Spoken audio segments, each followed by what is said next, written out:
Oh, Wild Spirit Wolf Sanctuary is dedicated to providing permanent, safe sanctuary for abused and abandoned captive bred wolves and wolf dogs. And Leighton Cougar is the sanctuary's executive director, and he's brought my new best friend, Flurry. Flurry is very relaxed right now. Hi, Leighton. Hi, I'm Nikki. sorry, I don't mean to put my back to you, but I'm having too much fun with your friend. Isn't that great? Wow, Flurry is precious and very, very, very sweet. And oh, okay, I won't go anywhere. I'll stay right here. Yeah. So tell us a little Don't stop bit what you're about doing. Flurry. Can you tell us a little bit? Yeah, Flurry is a soon-to-be 5-year-old Arctic wolf. He'll be 5 in May. Okay. And he was born in our sanctuary.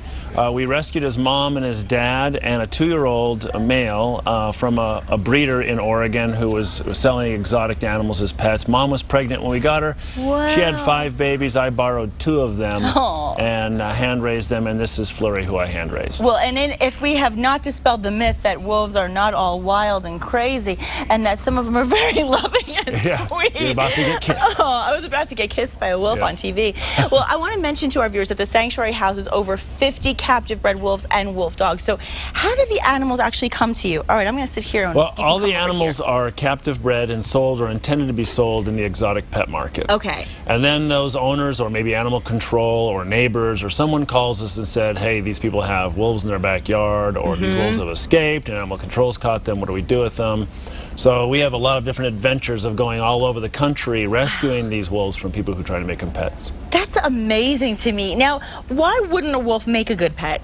Because they are not dogs. They appear to look like some dogs, but they don't have any doggy thoughts, any doggy desires, any doggy daydreams. Really? They're never going to sit, play dead, roll over, fetch your slippers, but they'll gladly destroy your home, your couch, your furniture, your backyard. I just got kissed, by the way. I don't know if you just saw that. That was just, I'm in love. Yes. Well, the thing is, obviously, you're saying that those are reasons that they wouldn't make good pets, but Flurry is very, very calm. Is that from your, obviously, your training, well, you know, and influence? It's important for people to understand that over the last 20 years, we've rescued over 400 wolves and wolf dogs. Wow. And in our history, only 4 of them have been able to come out in the public. Wow. And I've raised 13 in the last 6 years, and out of those 13, 3 can come into the public. And a lot of that's just because of my interaction with them, and I understand them, and I can help them be this docile. But not all of them will do this. You're like the wolf whisperer. I am.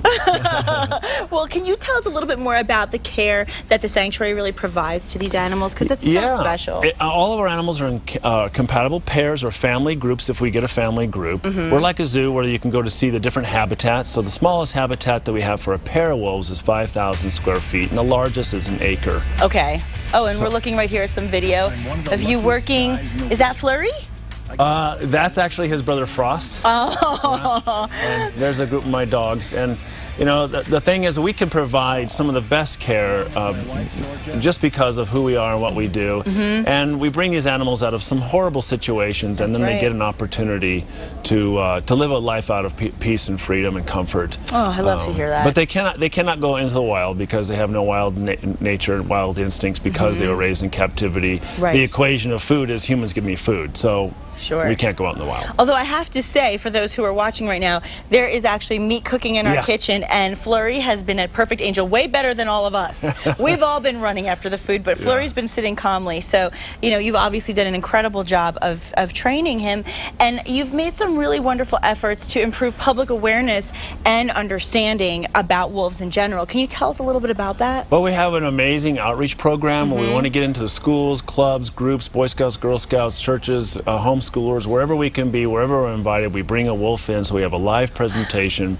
And we want to talk about wolves in the wild, how they impact our ecology, but we also want to talk about wild animals as not being your pets. Right. And help people to understand that although it looks like a dog, you see it on a leash right now, this is not going to be a family pet. Right, and that's important. I think, oh, look at that face. I can't even. I just can't even. Oh my God, I'm sorry. I'm rarely speechless, by the way, Leighton, and right now I can't even speak because I'm too enamored. Well, wolves have that face. effect on everyone. Unbelievable, but not from fear. But what I was going to say, just touching on what you just said, I think it's wonderful for children to see a wolf and to understand what you do and to be able to see that they don't have to be afraid, but that said, to understand what the limitations are at the same time. Well, when I'm in the classroom with lots of kids, the one thing I remind the kids is that you kids, you're not the ones buying wolves as pets. Right. It's the adults who are doing this, so don't grow up and be like that. understand that this animal needs to be in the wild. Okay. And it needs to be the caretaker of our forests, not someone in our backyard who's going to really, we're putting their life in jeopardy once we bring them into our home. Because if it does one thing that a neighbor or animal control deems inappropriate, they will execute him. Sure, yeah, we don't want that to happen. So a wolf that's caught by animal control has about 24 hours to live before we'll be able to help it out, if we can. Do you only travel with male wolves?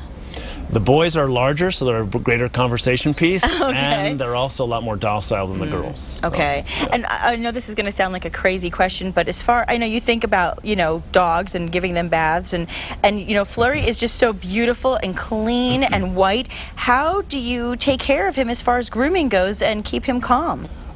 We don't have to do any grooming. They have a natural grooming system. It's called lanolin in their fur, so it helps take all the nasty stuff comes off. Wow. But if I actually did need him to take a bath, encourage him to get in the water is super easy. He's an Arctic wolf. He loves water. I was so thinking just about take him to that. the pond and he'll jump in. Oh, wow. But we're definitely not going to be trimming nails on a wild beast like this. And he gets enough exercise that his nails are trimmed. I love it. Well, right now we're holding hands. He's got his paw on my foot, so it's like we're holding hands. Yes. How can our viewers get more involved? Well, I think the number one thing we can do is have you come to our website, which is wildspiritwolfsanctuary.org. Okay. You can also look at my personal website called Wolf Daddy, wolfdaddy.org. Nice. Our YouTube sites, our Facebook sites, but come out and visit.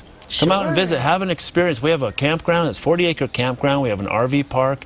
We have a picnic area. We give tours every day but Monday. Really? And we have 4 tours a day. We are a great family outing, and we're not very far away. And if you haven't been to us, and we're out past 2 national monuments, the Ice Caves and the Zuni Pueblo. We're all out there on New Mexico's best-kept secret, Highway 53, right at the Continental Divide.